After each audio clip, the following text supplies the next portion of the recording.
Howdy ho ho, my good humans. How the hell are you doing? This is Unnecessary Rambling. I am Brandon Sylvia. Thank you for stopping by to rank some PlayStation consoles today. We're going to be ranking all 5 of the main PlayStation home consoles. And yeah, we've kind of been on a roll here with these tier lists as of late. So I felt like, why not jump back into another one, rank some PlayStation home consoles here with you all today. And let's go ahead and get this out of the way immediately. PSP, Vita, zero interest. Never had any interest in either of these handheld consoles. Just don't appeal to me at all. Handhelds just do not appeal to me. Never have, never will. So go ahead and get that out of the way, and now we can get to the real consoles. So I think we got to set some ground rules first and foremost here for this tier list, tier maker thing. To me, my number one factor for why I buy a console is the exclusives. If we're ranking generations, which maybe we can do that in a separate video, talk about each generation, that's a different argument. But I'm looking here specifically at what makes this individual PlayStation home console system. What is the thing that is selling me to get that system in particular? And for me, it's always been and it always will be console exclusive titles. All right, but without any further ado, let's go ahead and kick this bad boy off. As you see, we got the tiers here. We got Billy Bob. Give it a 10. A 10! A fucking 10! All the way down to the D tier. And then after we finish ranking them in the letter tiers, I'll go through and rank them 1 to 5 or 5 to 1. All right, starting off with the PlayStation 1. This is, I mean, the PS1 had some real heavy hitter exclusives. Metal Gear Solid 1, Twisted Metal, Siphon Filter. You know, you're talking about the Naughty Dog Crash games, the peak Crash games at the time. You had Ape Escape, you had Silent Hill 1. You had a laundry list of PlayStation 1, especially the JRPG Legend of Legaia. You had Final Fantasy 7, 8, and 9. You had Parasite Eve. You had Chrono Cross. I mean, the SmackDown games, some of my favorite games of all time, SmackDown 1 and 2. And on a non-exclusive and third-party front, the PlayStation 1 was a lot easier to develop for than the Saturn. And then with Sony going with discs over cartridges, it gave them a huge leg up over Nintendo just with having more, data on the disc, more memory on the disc. So like all of your Tomb Raider games, your Tony Hawk games, your Resident Evil games, pretty much ran best on PlayStation. And then you had like a few weird oddballs here and there that don't necessarily fit that bill. Shadow Man is one that runs way better on the Nintendo 64 than PlayStation 1. You have a few of those weird instances like that.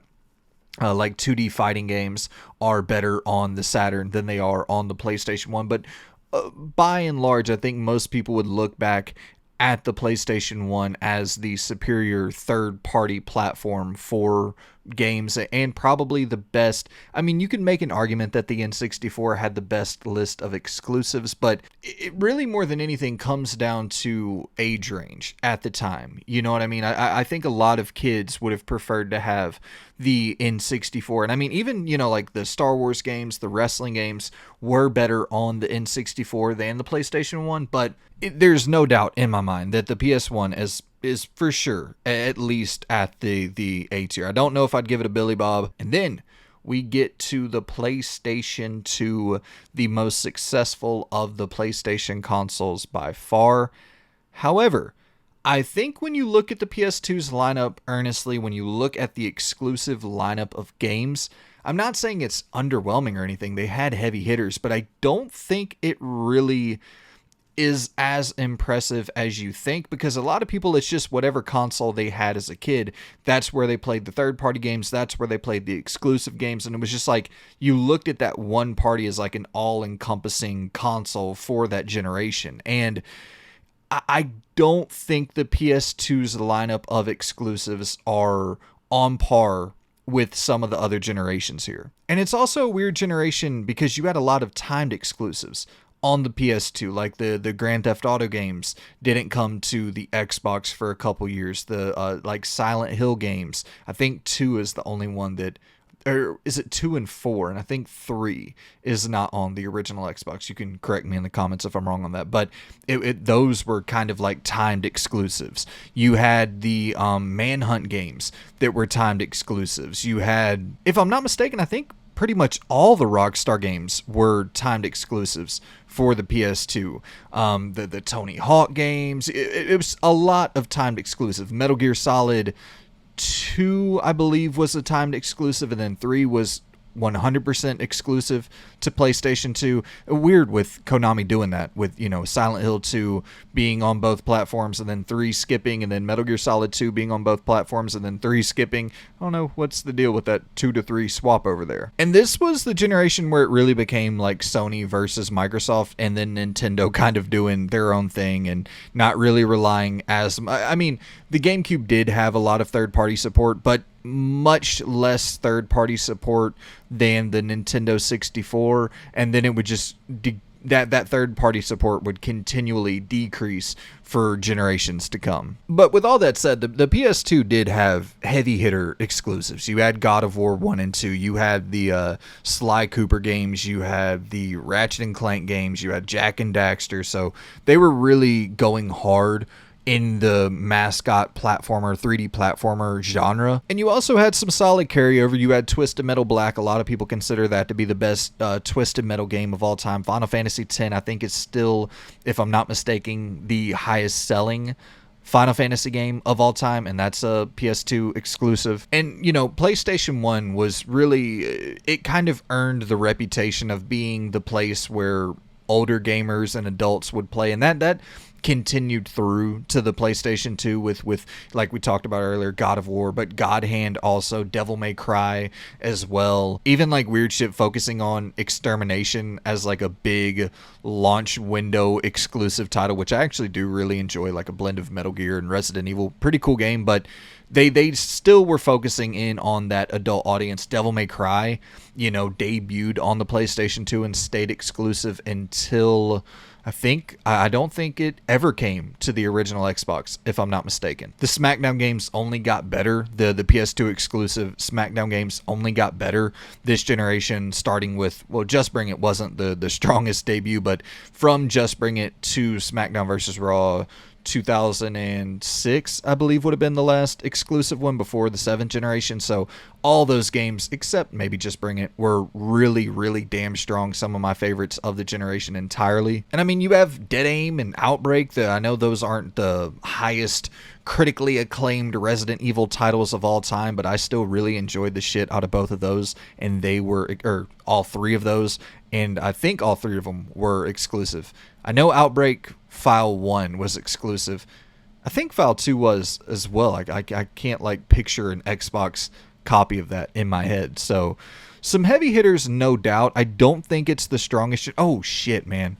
You also, you know, you got to talk about the features of the console outside of just the games, because the PlayStation 2, the thing that might get it into the Billy Bob tier, it's so fucking funny saying that, but the thing that might get it into the Billy Bob tier is the fact that it was the first ever home console with a DVD player, and that totally changed the game. And I really think if you look at the success of the PS2 and just the widespread appeal, I almost would attribute, I'm not saying more of it, the primary source of entertainment for that system was to play video games, but damn, man, the people who bought it just as like a DVD player, that has to be in the 20 plus million range. It was a fucking ton of people. But I think I'll stay A tier for now, and like I said, we'll readjust this in a bit, because also, you know, if you're talking about looking at the specs and all that shit, the performance, this the original Xbox was a far superior console in terms of performance. Almost all third-party games ran better on the original Xbox than the PS2, and obviously the PS2 was more powerful than the GameCube. But in terms of that Sony versus Microsoft battle, in terms of power at least, Microsoft won that one with the original Xbox. And this is probably going to be my most unpopular opinion of the video. I think I would take the exclusive lineup for Xbox games over the exclusive lineup of PS2 games. At least in terms of just the uniqueness of it. Like the breakdown and Circus Maximus and all this weird shit. Like the original Xbox just has a laundry list of weird ass, cool ass, quirky, unique exclusive titles. And then when you get into talking about the real heavy hitters, Fable and KOTOR and Jade Empire and even shit like Chronicles of Riddick and Crimson Skies, like the original Xbox, people sleep on that exclusive lineup of games. It was really damn strong for a first attempt into breaking into the home console marketplace. But yeah, overall we'll stay with A for PlayStation 2 for the time being. So the PlayStation 3 is a fun one because this was Sony competing from behind. With Microsoft launching the 360 a year before the PlayStation 3, Sony was really in need of a reason to get people into their ecosystem. And so they pushed hard with exclusives. And this, I think you could maybe argue it's the best generation ever of exclusives for a PlayStation home console. It took a little bit to get going, and that would be the only drawback coming off of the success of the PS2. I don't really know if that sense of urgency was there out the gate for Sony, but man, by the end of that generation, they really came into their own. You're talking about, obviously, at the very tail end of the generation, launching what many people would consider to be the game of the generation with The Last of Us, but even looking at what Naughty Dog did previously, Uncharted 1 through 3, launching 4 games that are all 9 out of 10 range games in one generation it's unheard of, especially by today's standards. But you also had, God of War 3, you had Infamous 1 and 2, Infamous 2 being one of my favorite games of all time. You had the Resistance franchise, you had Killzone, you had Folklore and Puppeteer and Fat Princess, Metal Gear Solid 4, Heavenly Sword, Demon Souls, Resogun. I mean, it was a stacked generation, and especially considering that a lot of these franchises were releasing like multiple games in the generation. It's not just one Resistance game. It's not just one Uncharted game. It's not just one Infamous game. So it's like it really begins to stack up as you go throughout the years of the PlayStation 3 life cycle. And then also, you have to factor in that when the PlayStation 3 launched, the original version of the PS3, the OG PS3, that's the big dog, the big daddy that had the full backwards compatibility functionality, and that is still the console I use to this day to play, not the original one that I bought then, but I still use a fat PS3 to play all my PS2 and PS1 games. And unfortunately, this is probably the last time we'll ever have a PlayStation console with that functionality.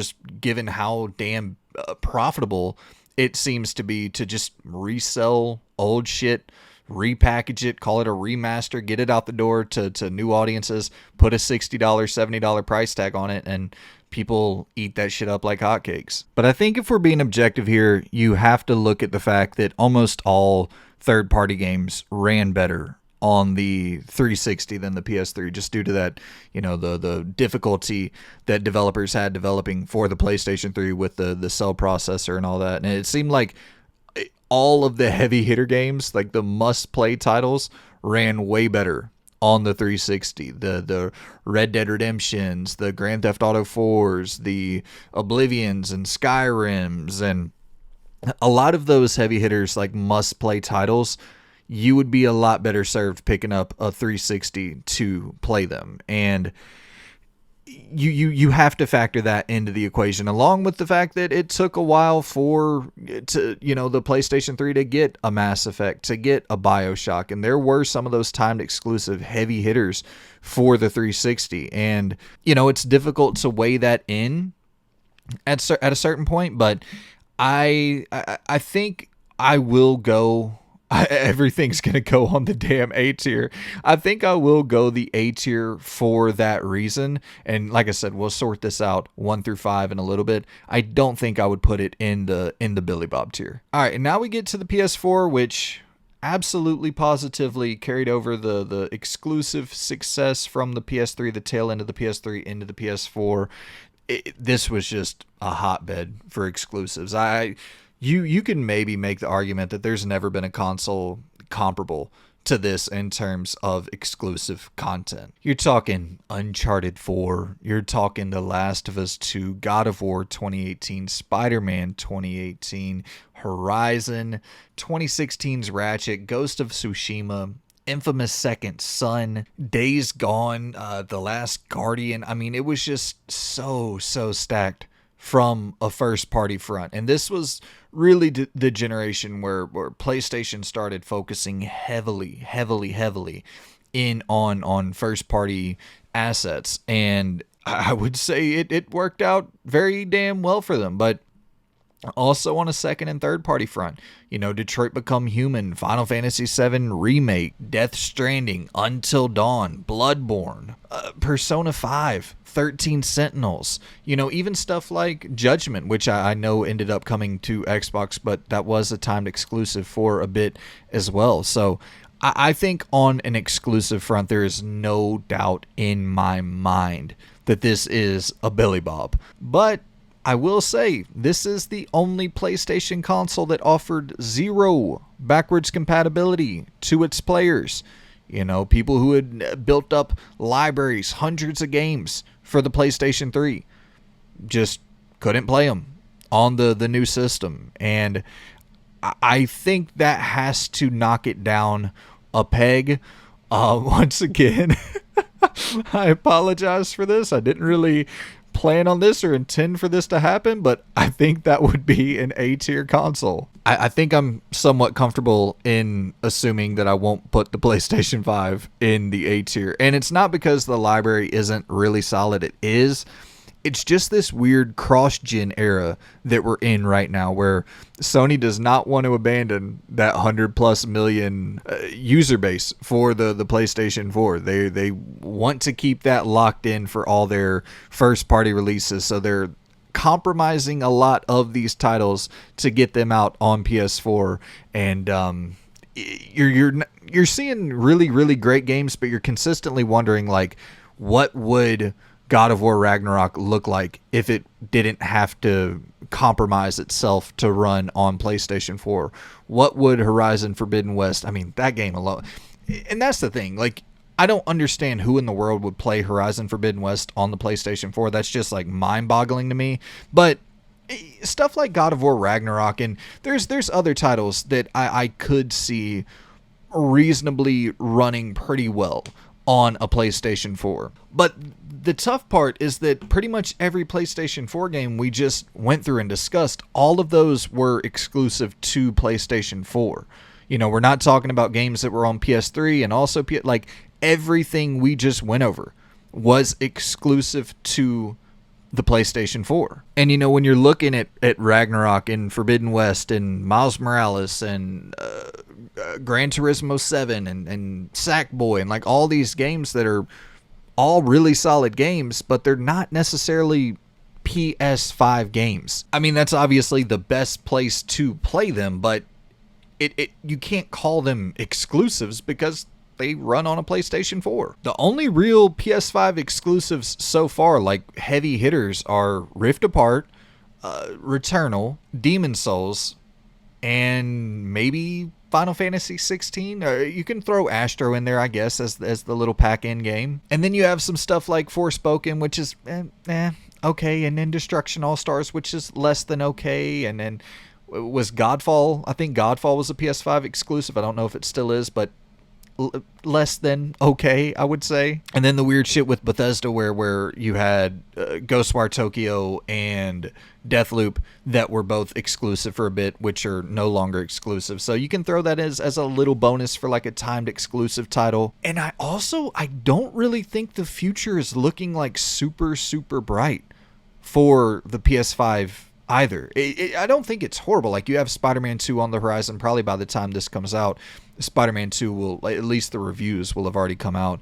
But, you have Wolverine on the horizon, which I'm very pumped for. You have Final Fantasy VII Part 2 and 3 on the horizon. You have Silent Hill 2 Remake. You have Death Stranding 2 and Stellar Blade and Pacific Drive. Like, there are titles that I am looking forward to, like the Team Ninja title. I forget the name of that game, but Rise of the Ronin, if I'm not mistaken, or is that the Teenage Mutant Ninja Turtle game? Regardless, I'm looking forward to quite a few. The Phantom Blade game that was shown off, if that ever comes to fruition. There's some titles that I am looking forward to that are PS5 exclusive. But I think if you're honest with yourself and you look off into the distance at what we're really going to be seeing a lot of, it's going to be a lot of these live service titles, which I'm not fond of whatsoever. You're going to be seeing a lot of these Concords and Fair Games, and you're going to be seeing fucking Foam Stars, and Sony Bend is off working on a live service game, a team that made an incredible single player title with Days Gone.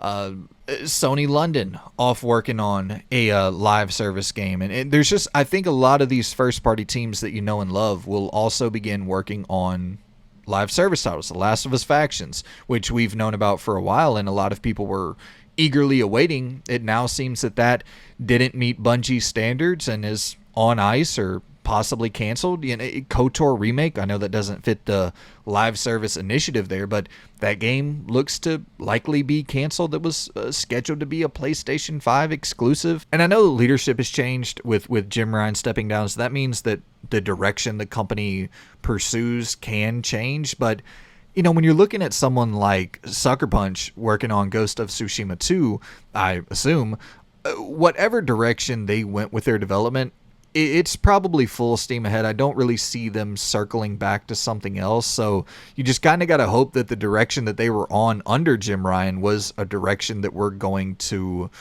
like to go down, a path that we're going to like to go down. I'm hoping to God that Ghost of Tsushima 2 doesn't have some weird ass live service component in it as well. And I mean, when you're looking at how long it takes games to come out in the first place nowadays, you're looking at like 4 or 5 years between developmental cycles. So The Last of Us 2 released in 2019. Naughty Dog has been hard at work on Factions. If that is on ice, does that mean we don't get... And I know it seems like Naughty Dog and a lot of these other Sony first-party teams have two teams working on games separately, but like, I don't know, man. Does that mean that there's a world where we don't see a new Naughty Dog IP or a new Naughty Dog game released inside of the 9th generation? Like, that's a crazy thing to think about. I don't know. With all that being said, that's a lot of rambling for nothing. I'm going to go C tier for this, and now let's number these bad boys out 1 through 5. Okay, so obviously the easiest direction to go here is PS5 at 5. There's no doubt about that. But it becomes a whole hell of a lot more difficult with these next 4 slots. Let's go... You know what, let's go ahead and this is the most anticlimactic way to possibly fucking do this list, but here we are. PS4 would be number 1 for me. I just don't think that there's a lineup of exclusive titles that is on par with the PlayStation 4. And it definitely sucks that that it's not backwards compatible at all. I think that is a huge mark against that console, but that lineup of exclusives is staggering. Absolutely freaking staggering. So the next 3 I think are all pretty damn close. I love the lineup of exclusive content with the PlayStation 3. I really do. I think it's so strong.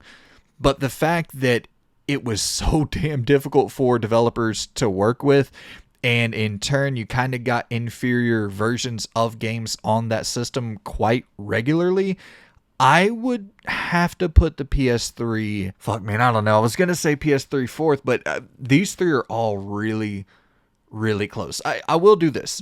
I think the PS2 would be number 2 for me, despite it not having a super strong lineup of exclusives. I mean, it was strong. That's a strong lineup of exclusives that we went over earlier. But it's not the strongest for sure. But the fact that it was the first console with a DVD player is really revolutionary. And, I don't even think I talked about this earlier. It did play, I think, every PlayStation 1 game, if not every, most PlayStation 1 games. So, and it was a pretty damn powerful system as well, even though, you know, the OG Xbox was more powerful. All the third-party games, or most of the third-party games you got on the PS2 they ran just fine. It wasn't like that same gap between the 360 versions and the PS3 versions. It was the PS2 and Xbox versions were somewhat comparable. So now out of the PlayStation 3 and PlayStation 1 for the third and fourth slot, I think I will go. I think I'll go PS3 at number 3 and the PlayStation 1 at number 4.